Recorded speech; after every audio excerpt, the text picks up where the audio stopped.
Hello ladies and gentlemen, welcome back. This is Forrest with some more Hearthstone. Today we'll be taking a look at MIT's Shaman Control mid deck. He's a top legend player and this deck was actually recently featured on Team Liquid. We've got some early game board control through Feral Spirits giving us some taunty creatures and Lightning Storm to clear the opponent's board. A strong mid-range thanks to Unbound Elemental plus all of our Overload cards, or Defender of Argus beefing up and giving us taunters. And then we've got some mid-late game cards like the Fire Elemental and Mr. Bloodhoof to bring things home. Now the general premise out of the way, let's take a look at the deck in action. There were actually a couple of different variants of this deck that were posted up in the featurette, but I decided to play the anti-hunter, or rather anti-aggro version. We do happen to be playing against another Shaman, so this should be a very interesting matchup. I'm not sure how the swapping of the anti-hunter cards, which basically includes the inclusion of an acidic swamp ooze and an additional Shieldmasta compared to the base deck. I'll be interested to see how that ends up playing out here. I'm going to try to take advantage of my Unbound Elemental, although since we are playing against another Shaman, we're going to have to worry about him having hexes, him having earth shocks, which will completely nullify this card here. But we'll do what we can either way. It has two Unbound Elementals. Well, why don't I go ahead and coin into one of those, so that way next turn we can either play a Feral Spirit to trigger the Overload, or we can play the second Unbound Elemental if he happens to Earthshock or Hex this turn. Let's see what he ends up doing. He could actually, since he's got this 1/1 in play, he could also Searing Totem attack into it and then throw a Lightning Bolt down. So he definitely has some options, although he is eyeing the Totem, probably hoping for a Taunter, and he gets it. That's actually really pretty darn good for him. And is he gonna throw down the Earthshock too? No, just the Lightning. So he's gonna throw down the Lightning Bolt, and then he will attack into it just like that. Fair enough, fair enough. Alright, so let me try to think. Well, we still want to do this. We still want to try to trigger this and get this going here, especially with the Lightning Storm and a Feral Spirit in our hand. And if he's going to throw more removal at it, I'd rather it be sooner than later, and him throwing removal at something like my Fire Elemental. It could potentially be a bigger threat than this if it doesn't get rolling. If it does get rolling, of course, this is a much bigger threat. But let's see what he does this turn. So he's sitting at 3. He could, of course, again, still do that removal. Looks like he's going to throw down a Totem. Does he have that Earthshock, though? The answer to that question is no. So we could Lightning Bolt Lightning Storm right now, bypass what he's got in play. Although I could save the Lightning Storm for post Feral Spirit too. Should I even Feral Spirit though if he doesn't have, because I'm just going to be attacking into this. Oh, I actually kind of want to save the Lightning Storm in case he throws down a Feral Spirit. So what I will do is we're going to just throw him at that. I'm not going to do anything too fancy with it. And we're going to throw down a Mana Tide Totem. I'm going to throw down a Mana Tide Totem to try to make him, force him into a situation where he's going to be picking between these two. If he's got hard removal, or that silence, of course. And again, if he does throw down the Feral Spirit, that's what we're saving this Lightning Storm for. So this will be interesting. Now, if nothing special happens next turn, I could just throw down the Azure Drake, and that way an upcoming Lightning Storm would be that much stronger. This is very interesting. Actually, I've just play tested this deck with a few games, but I haven't done a Shaman mirror matchup, so. He's gonna Crazed Alchemist to swap the attack and the health, and does he have, okay, then he's gonna throw down a Lightning Storm. Now let's see if our Mana Tide Totem survives that. Keeping my fingers crossed. It does not. In fact, he gets the perfect distribution there. Unfortunately enough for ourselves. There's a Shieldmasta, specifically very strong against. Should we throw it on the Drake right now? He's only got 2 for it. But that's still kind of scary, so why don't we just throw down the Shieldmasta? Because he could just attack into it and then he would just have to do an additional 2 damage, which as we know, Shaman has plenty of ways of doing. So I'd rather just get this body in play. This stops him from doing us any damage, poses a potential threat to him in an upcoming turn. Pretty sad that we lost both of our Unbound Elementals, but again, that removal was coming out either way, so I almost rather force him to use that removal on those early creatures than some of our more late game stuff. He's gonna get rid of the silence, and then he's just gonna attack into me. Well, this is probably a good turn for the Fire Elemental actually, so we're holding on to a lot of our control and stuff, but this is a good think this is a good move here. And then I don't want to let that 2 attack live, because he could attack into this, and then he would just have to deal 3 more damage to it with something like a lightning bolt. So getting rid of that 2 attack, I think, was the better move than attacking straight into his face. And we are holding on to the Feral Spirits for a time when we feel like we need to protect any creatures or stave off any incoming damage. So, and not playing it early, it was because of my opponent, knowing that he could very well have a Lightning Storm. All right, so there's his first Hex. So we know we've got one of those out of the way now. And then he's going to toss down a Stormforge Axe, and he's actually going to use up one of those attacks to go into the Hex. And then beyond that, throws an Acidic Swamp Ooze. Alright, so he's playing a deck quite similar to mine. So let's see. Could actually go with both of these. Yeah, I'm gonna do it. Gonna go with that. And I'm actually also... Well, I could just attack into that. I could let this live. Let me try to think, actually, what I want to do with that, because I could just take that damage and let this thing live. I worry about these being within the range of... Yeah, you know what? Actually, I'm gonna throw this down, and I am going to... Let's just ignore it. I'm just gonna ignore that. He can't outright kill one of them with this. He would have to do this plus an attack, or this plus... I think he's pretty sure he's got a second Lightning Storm. I don't think he's played 2. Yeah, he's only played the 1, so... He would have to have that second Lightning Storm to not take damage from this, or ping off another one of his. So he probably does have the second Lightning Storm because he totem first. Ooh, oh boy, this is really good for us. This is really, really good for us. We're gonna be able to clear his board pretty hard. Yeah, he passed the turnover. This is very good. Okay.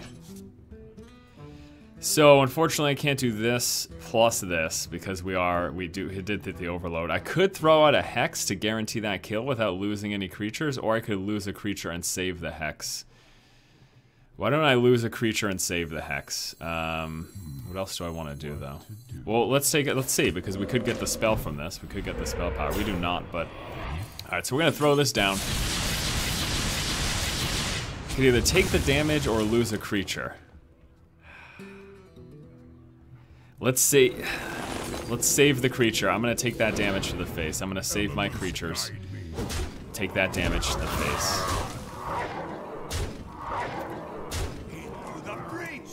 Saving my creatures, so I've got that full board now. And obviously, if he gets a spell power lightning storm, then he's got a good chance of clearing our entire board. But if he doesn't get that, oh, here it is. Second Drake, really? He's sitting on both of those? I guess I'm sitting on 2 right now. So there's the Lightning Storm. So let's see if he gets lucky. He gets both of those with 4 instead of 3. Gets one of them, the second one lives, and he attacks into the other one. Okay, alright. Well, this is very interesting now. So we're going to be sitting at 7 mana for this turn. So why don't we kill his thing like this? Get the card draw. There's a Rag. That's nice. We will be able to do that next turn. Okay. So we will be able to do the Rag next turn, and we'll have enough mana to toss down an Earth Shock if need be. Able to get rid of his creature. Now he's got 4 attack, 4 health minion to deal with. Rag could potentially be a game winner depending on what he throws in. Well, no, probably not. He's going to get at least probably two creatures in play. He's got a Farsight. Draw a card. That card costs 3 less to play. Could very well be a free cast. There's a lot of 1, 2, and 3 drops in the Shaman deck. So there's a free Unbound Elemental. Now, can he give it Taunt? Is a pretty big question. Oh, there's a Lava Burst. He's going to throw that at this thing. And this is an interesting turn for me.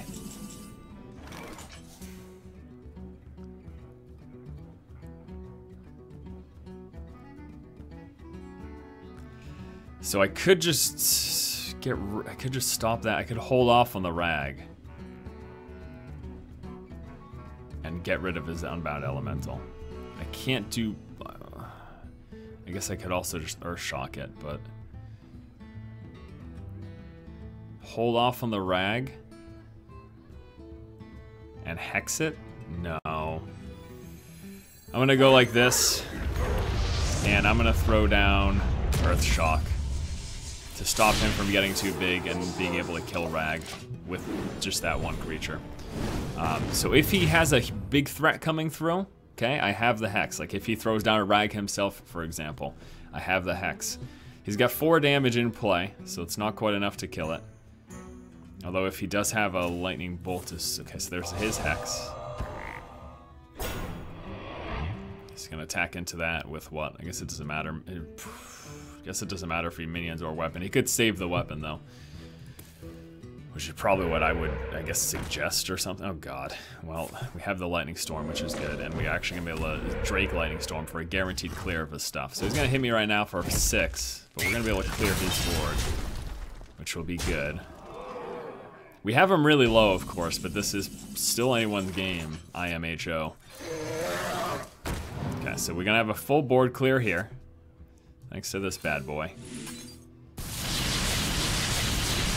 3-4 across the board. We got the 4-4 in play. Do we get the taunt? No, we do not. Taunt would have been really good to help protect him in case he threw down any charges. Like crazy Wind Fury epic creature, which actually isn't that good. And next turn we could Feral Spirits and pump them up. And we're gonna have access to 8 mana next turn. I didn't anticipate a mirror matchup for this particular game, but well, I mean, we haven't won yet. So before I speak too soon, we haven't won yet. Well, that's guaranteed face damage. So yes, we did win. Yeah, we're all set. So I can go like this. Actually, we won multiple ways, but let's just do this. Instead of throwing that at his face, we'll just attack him for 5. And that is the victory. All right, there's a game. Let's go ahead and wrap up by taking a quick look at the deck list. So for MIT JDW's Shaman control deck, again, this is a slight variant that's built towards dealing with aggro. Basically the inclusion of an Acidic Swamp Ooze instead of a Blood Mage Thalnos, and then the deck is also running a second Shieldmasta instead of a Gnomish Inventor or Engineer, one of those two. We've got 2 of the Earth Shock and 2 Lightning Bolts. This is nice early game removal. Obviously the silence from Earth Shock can come into play, and that's usually what you primarily use it for. You're not typically using it for the damage, but for the silence to bypass taunts, to unpower powerful creatures. Rockbiter Weapon, there's so much value with this card in this deck. You pump up all sorts of things. The Argent Squire, throwing down Rockbiter Weapon on anything really. Throwing down Rockbiter Weapon on anything really to pump up your creatures for value up trades. Also, of course, it synergizes well with the single Gadgetzan Auctioneer that we have in the deck. We have the Argent Squire, only a single one of these. The reason the deck's only running a single one is because the card isn't that great against hunters, and there are so many hunters in the current meta. Now, if we start to see less hunters and a little bit more mid-range control, then you could consider throwing in a second Argent Squire, but just the one for that reason. Acidic Swamp Ooze in this variant to deal with the hunters. Obviously, this will also work very well against warriors and paladins. Anyone with a weapon, of course, rogues. Flametongue Totem, again, only a single one of these because of the current metagame being the way that it is. If you don't have a lot of creatures in play, the Flametongue it just isn't going to do anything, and having two of those dead cards in your hand could be a problem. So metagame shifts towards much more late game control. If that's what you're encountering on the ladder, maybe toss in a second Flametongue Totem. We've got 2 of the Feral Spirits because why not? The card is amazing. Also, that Overload synergizes well with our Unbound Elemental. Hexes for strong creature removal. Lightning Storm for mass board clear. If you're running the standard version of this deck without the Swamp Ooze, getting the Blood Mage Thalnos in there, clearly Lightning Storm works well. You can get that Spell Power Totem, and then we also have the Drakes in here for that extra spell power, pumping that up. Single Mana Tide Totem for some late game card draw. Usually you don't want to play that too early, especially if you can't protect it, because a lot of people have not that much of a difficulty getting rid of a 3 health minion. If you got the Unbound Elemental, you a lot of times want to play this when you can pump it up, especially if you think that they're going to be able to do that 4 damage to it in the following turn, be it with a spell, attacking with creatures, weapons, whatever. But if you can like throw down an Unbound Elemental and then follow it up with some protection from a Feral Spirit, that could be a very good play for turn 6 or turn turn 5 with a coin. Defender of Argus to protect high-value creatures, also just gets you rolling with some extra damage on either side. The Shieldmastas against the aggro decks. Doomhammer plus Rockbiter Weapon. Need I say more? Unbelievable 10 turn damage on turn 6 potential right there with those two cards working together. Also good at clearing the board with lots of small minions. The Drakes for the card draw, 4/4 body, and that spell power. Gadgetzan Auctioneer, because there's a lot of spells in this deck, so it just works very well. Bloodhoof, so much value. Fire Elemental, very, very value card. It's 6/5, 3 damage when it comes into play. A lot of times you're using that to remove a creature. Then you've got that big 6/5 threat in play. And then lastly, we're running the Ragnaros the Firelord as a lot of times a late game finisher. Removal of those giants, the mountain and molten giants. This can take care of that. If you clear those other creatures, you'll get that 50% chance. And there you go, guys. That is the deck list. So once again, if you're running the standard version, you're going to replace the Acidic Swamp Ooze with a Blood Mage Thanatos, and then maybe replace one of these Shieldmasters with a card of your choice. Thanks, guys, so much for watching. Stay tuned. We're going to do some gameplay videos here with MIT's Shaman Control mid-range deck, and that'll be coming up probably tomorrow. Thanks again, guys. Keep watching and keep owning.